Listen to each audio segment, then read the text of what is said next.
Hello everyone, this is Crota coming at you, giving you game number 2 in this best of 3 series between Fly and Ted. Fly losing game 1 due to Ted's just very uncanny ability to keep track and maintain his army. It was pretty much a straight up battle of Crypt Fiends against it was Crypt Fiends and heroes with obsidian statues against, I believe there was Raiders and Grunts, Shadow Hunter, and Blade Master. So you thought that would be a fairly even fight, but Ted was able to control his units in a very calm and collected manner. He never missed a death coil. He was always pretty much on time, knowing that, you know, I need to keep this unit alive.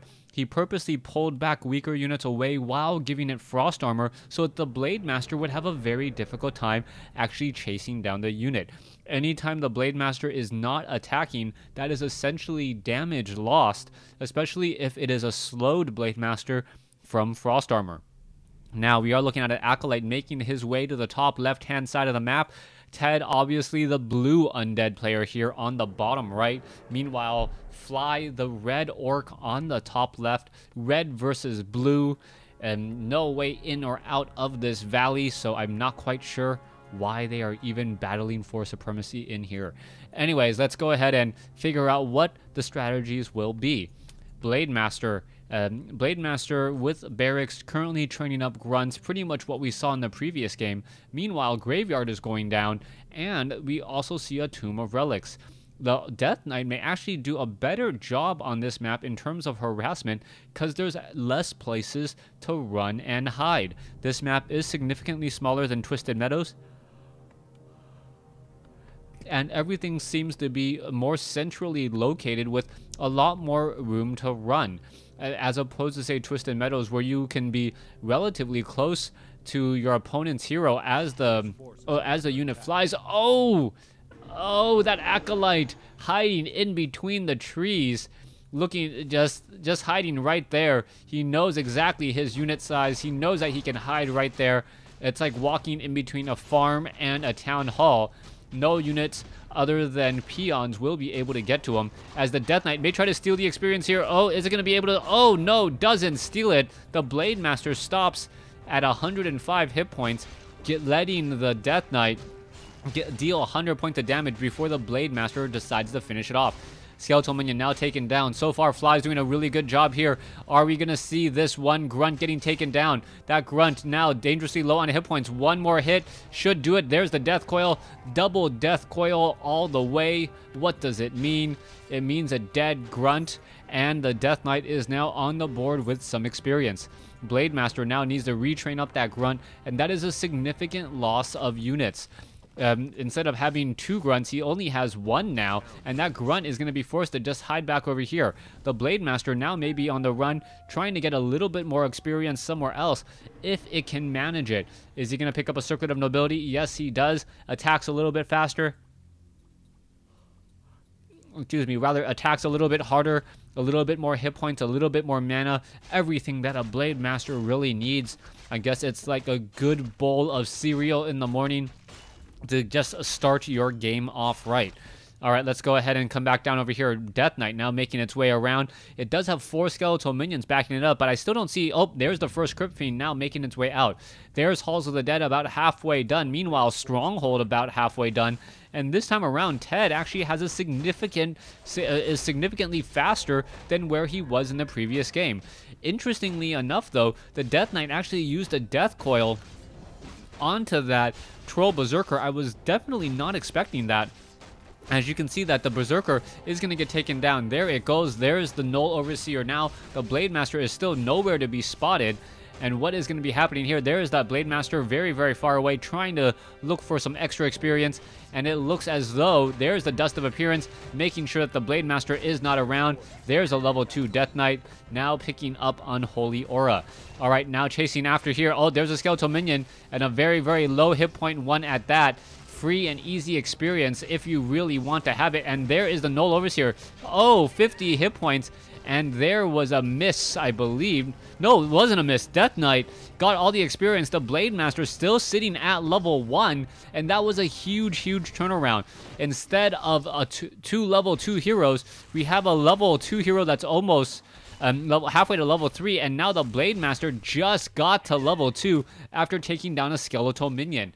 Alright, Fly still doing a little bit of engaging here. The Death Knight still running around in circles. The Death Knight does move fairly fast here, and now going to get some easy damage onto these units. So far, the Death Knight needs to bring home the rest of the Crypt Fiends, as the Crypt Fiends are going to be getting back onto Blight. You can see the Death Knight regenerating extremely well back at home. Let's see what's going to be happening next. Death Knight now making its way off to the north. Grunt is off over here as well. Blade Master, or what, Grunt and Blade Master looking to do a little bit more creeping. Meanwhile, the Death Knight, sitting comfortably at level 2, is going to be looking for an opportunity to get to level 3. Slaughterhouse is also coming into play, and this may just be a straight-up repeat of what we saw in game number 1. Lich now coming out to play as well, as the Lich is going to bring over that Frost Armor, a very absolute necessity in this matchup. As we're looking at the Dust of Appearance once again, making sure that there's no units nearby. It looks as though the Death Knight is going to end up getting to level 3 here. Meanwhile, the Blade Master, sitting at level 2, picks up a Pendant of Energy, a rather useful item which will most likely be transferred to the Tauren Chieftain. Tauren Chieftain as that second hero, the support hero, and I am a little bit curious about that, since the Blade Master is going to be able to attack a little bit faster with the help of Endurance Aura, but beyond that, he's not going to be able to be healed. That is always a definite problem. You want to keep the Blade Master and keep it alive and give it a lot of survivability, but that is not going to be what we're having here. The Tauren Chieftain going to be a little bit more DPS centric, as the Lich already being brought over. All right, Sacrificial Skull being brought over as well, so that is going to be extra hit point regeneration for the entire undead army, something that you rarely ever see, but is going to be very helpful, as we now see a Ziggurat being summoned. All right, not only is it going to be a little bit of extra hit point regeneration, you can see that those Crypt Fiends are regenerating rather nicely. We are going to be taking a look at perhaps some Nerubian towers or some even Spirit towers being brought into play. All right, very low hit point Peon, able to duck inside and enjoy the comforts of his home.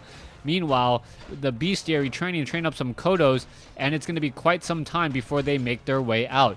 Ziggurats, 2 of them nearing completion, and once one of those are up, I do expect to see what is going on here. The Blade Master is revealed. What's going on over here? The Tauren Chieftain now needs to engage. The Crypt Fiends are now trying to fight back over here, as we are now healing under an Obsidian statue. No Frost Armor. There you go. There's the Frost Armor. There's a Stomp now, but this is huge. Cold Tower now being brought into play as well. And that is exactly what the Blade Master does not want to see. Even more things that can cold and slow down units. Crypt Fiend relatively low on hit points. Meanwhile, that Kodo Beast is digesting a very healthy Crypt Fiend, at least healthy for now, until all of that makes its way in. All right, there's another Death Coil. The Lich, I believe, was taking a little bit of damage, but not quite necessary to get a Death Coil yet to save it. I don't think it was really that low, as you see another Stomp come in from the Tauren Chieftain. The Tauren Chieftain now pretty much out of mana. He already got an additional Stomp because of the help of that Pendant of Energy, but he now needs to figure out how to just fight his way back through the rest of this fight. If he was at level 2, perhaps Endurance Aura would give him enough of a bonus here, but that is just not the case. It looks like Ted is going to be able to take this game. He has the much larger army. Even the Kodo Beast trying to get away is going to be able to do so, but not before losing half of its life in the run. All right, 1 Spirit Tower, 1 Nerubian Tower. Are we going to perhaps be seeing another tower placed down off over here?